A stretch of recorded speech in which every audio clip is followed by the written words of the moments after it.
Welcome to the Tech Egg. Don't get scrambled. Enjoy the video. You begin by confirming your account and log in so nothing blocks access. Once logged in, choose class type, live, recorded, or hybrid, and create the course shell. Next, upload a syllabus and the first lesson outline. This gets students oriented. Make sure to set pricing, availability, and enrollment limits early because those controls affect scheduling. Finally, invite your initial cohort and schedule the first session so the platform starts collecting responses and attendance data immediately. You now focus on delivering the middle of the course where depth matters. Use pre-built templates for slides, quizzes, and assignments to speed production. This keeps consistency across lessons.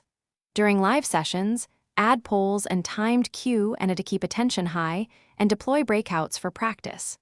Once done, grade promptly and record completion percentages so you can intervene early. Make sure to automate reminders and integrate feedback loops so students stay on track and you catch gaps before they widen.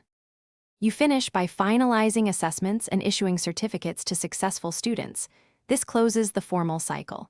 After grading, export reports for attendance, grades, and feedback so you can analyze outcomes.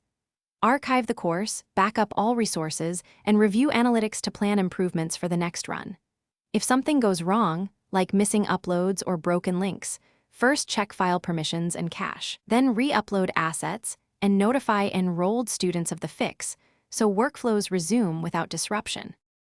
Thanks for watching. Consider subscribing if I helped unscramble your problems.